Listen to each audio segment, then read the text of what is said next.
इमरान प्रतापगढ़ी मेरे साथ जुड़ गए हैं। सवाल बिल्कुल मुख्तसर है, छोटा सा है। संभल टू अजमेर, ये आस्था का फेर है, ये सियासत का फेर हो रहा है?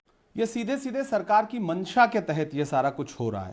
तुझको कितनों का लहू चाहिए अर्ज़े वतन, कितनी आहों से कलेजा तेरा ठंडा होगा। 5 युवक मारे गए हैं, अभी उनकी मिट्टी सूखी भी नहीं है, उनके परिवारों की चीखें भी नहीं बंद हुई हैं और एक नया मामला खड़ा कर दिया गया। मीडिया के जरिए, सोशल मीडिया के जरिए, नेताओं के जरिए बयानबाजी शुरू हो गई और देश में राहुल गांधी जी बहुत दिन से कह रहे हैं कि जो नफरत की एक खेती कर रही है मौजूदा सरकार, उसकी फसल चुनावों के लिए उन्हें काटनी है। सीधे सीधे सियासत है, सरकार की मंशा है। वरना संभल और अजमेर दोनों का अगर आप विश्लेषण करेंगे संदीप जी, आप बताइए, आनन फानन में याचिका दाखिल होती है, आनन फानन में सर्वे का ऑर्डर होता है और आनन फानन में प्रशासन तैयार बैठा है उसी दिन सर्वे करवाने के लिए, उसी दिन तुरंत। और ये अगले मंशा नहीं दिन है तो और क्या है? अगले दिन विधानसभा 9 विधानसभा सीटों पर उपचुनाव भी होने थे। बड़ी महत्वपूर्ण बात मैं आपसे कहूंगा कि कुंदरकी में भारतीय जनता पार्टी जीतती है और फिर उसका डेटा लेकर के पूरे देश को बताती है कि जहां 65% मुसलमान हैं वहां हमें मुसलमानों ने वोट देकर के चुनाव जितवाया। ढिंढोरा पीटती है इसका, मीडिया पे नैरेटिव बनाया जाता है, भाईजान ने वोट दिया। कुंदरकी और संभल सटा हुआ है, पास पास है।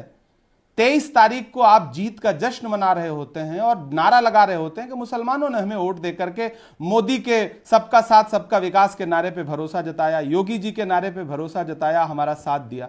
और अगली सुबह 24 तारीख को आप उसी संभल में 5 लाशों का तोहफा देते हैं। मुझे तो देश से बहुत भावुकता के साथ पूछना है कि न साजिश थी, न कोई जंग का ऐलान लिखा था, बुझी आंखों में एक मासूम सा अरमान लिखा था, जिसे दंगाई कह के सीधे गोली मार दी तुमने, उसी मजदूर के सीने पे हिंदुस्तान लिखा था। वहां माएं बिलख रही हैं। नहीं इमरान, देखिए शायरी अपनी जगह ठीक है, सरकार के नहीं शायरी अपनी जगह ठीक है, क्योंकि यहाँ अदालत की किसी सवालों एक के घेरे जिम्मेदार में किसी एक सरकार जिम्मेदार पर व्यक्ति का एक मिनट इमरान भाई, आप मुझे सरकार पर एक सवाल पूछना है संदीप भाई। प्लीज, हाँ बोलिए।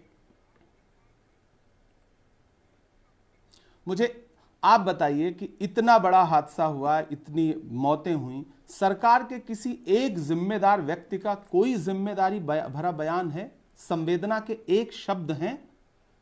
जैसे सरकार के तो मन मुताबिक सब कुछ हो रहा है। आप भाजपा के नेताओं के जो पदों पर बैठे हैं, जो मंत्री हैं, उनके बयान उठा के देखिए। आप कौन सा माहौल बनाना चाहते हैं? नहीं, आप सरकार पर आरोप तो लगा रहे हैं, अदालतों के रवैये पर भी सवाल हो रहा है, उस पर तो मैं आता हूं। लेकिन यहां पर ए के वाजपेयी ने एक अहम सवाल उठाया है और सवाल दरअसल सीधे इस पूरे मुद्दे की बुनियाद से जुड़ा हुआ है। वो है प्लेसेस ऑफ वर्शिप एक्ट 1991 का कानून।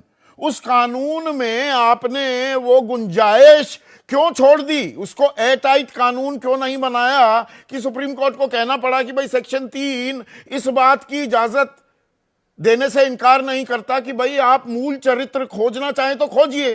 रायता तो वहां से फैला और ये आपकी वही छद्म धर्मनिरपेक्षता की जो राजनीति थी उसके चलते हो रहा है क्या? देखिए संदीप भाई, आप अगर रायता फैलाने की बात सोचेंगे तो हर जितने भी एक्ट हैं सब में रायता फैलाइए ना। रायता सिस्टम आपके साथ है, पूरा तंत्र आपके साथ है, मीडिया आपके साथ है, तो किसी भी एक्ट में रायता फैला लीजिए ना। उसमें किसी में भी वैक्यूम खोज लीजिए ना।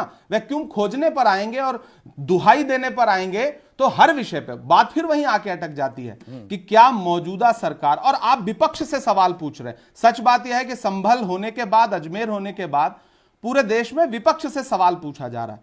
क्या मीडिया का कोई साथी देश के गृह मंत्री से पूछ रहा है कि जो हम सबसे सवाल पूछ रहे हैं इमरान? क्या कर रही? हम ना काहू से दोस्ती ना काहू से बैर, दूसरों की जिम्मेदारी नहीं लेता हूं। संदीप भाई हम आप पे सवाल नहीं खड़ा कर रहे हैं संदीप भाई। मैं पूरे एक तंत्र की बात कर रहा हूं, मैं पूरे मीडिया समाज की बात कर रहा हूं।